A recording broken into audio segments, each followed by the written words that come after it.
Heyo, it's Waze here. I hope everyone's been doing fine. So this little guy is the 8BitDo micro Bluetooth gamepad, and in this video I'll be explaining what this has to do with drawing and why it's my lifesaver for drawing digitally. If you're also not really into keyboard shortcuts, keep watching and maybe you can find some useful information to make digital drawing simpler to you. So first with a little unboxing, 8BitDo actually sent these to me, thank you so much by the way, and they sent it in two colors. Here's the light green version that I'm opening up right now.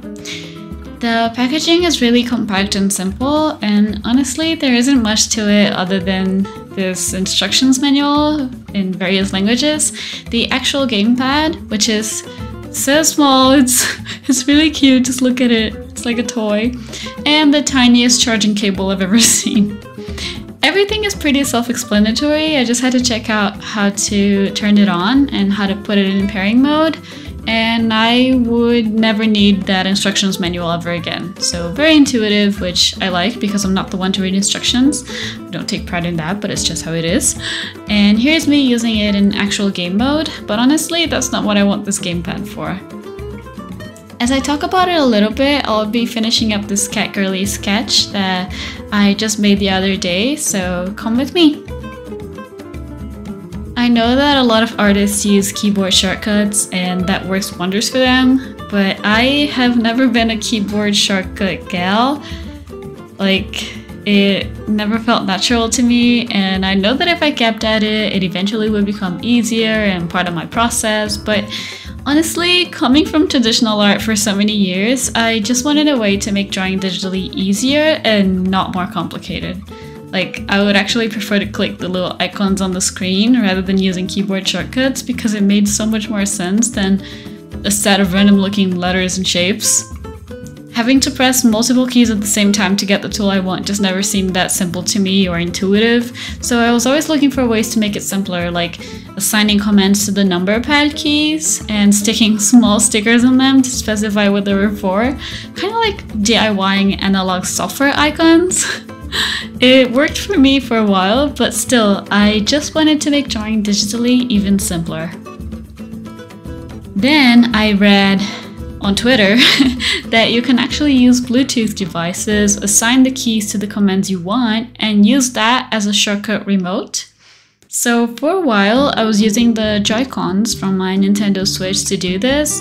I learned that on Twitter.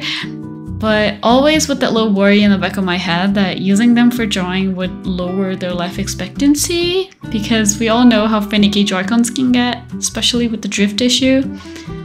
I already had to sign up for a replacement once because of the drift issue, and was definitely not planning on having drifty Joy-Cons again, so that always worried me, even though using the Joy-Cons as my shortcut remote really made such a huge difference when drawing digitally. It was the solution for me to make it less complicated and more intuitive than keyboard shortcuts, so I was satisfied, but still waiting for these expensive ass controllers to eventually start malfunctioning because I was using them a lot more often.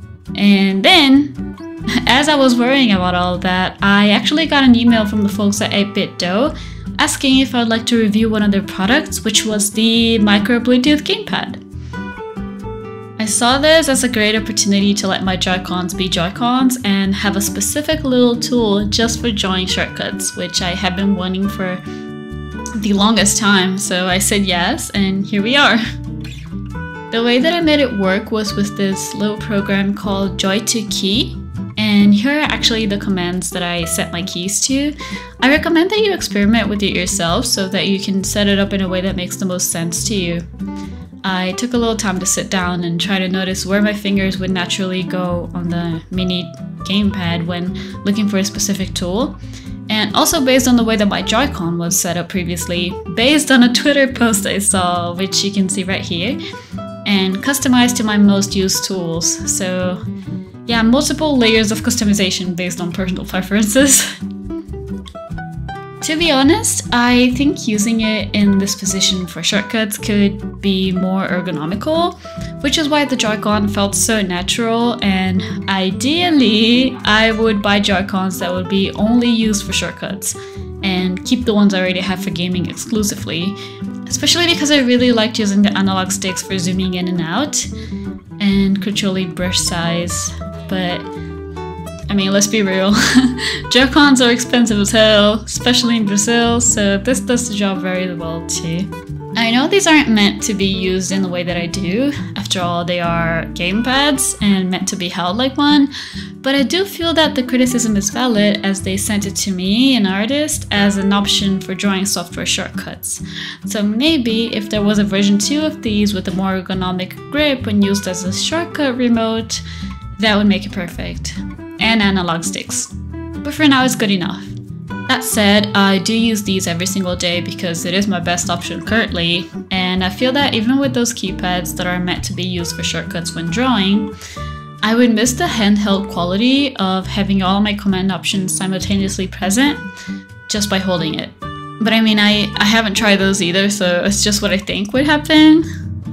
The ones I see at least seem less ergonomic than the 8BitDo Micro for being handheld. I'm not sure if there's a remote like this, made for this, that is meant to be handheld, that would fulfill all my needs in the market right now. So for the time being, my best options are gamepads not made for this that I had to adapt.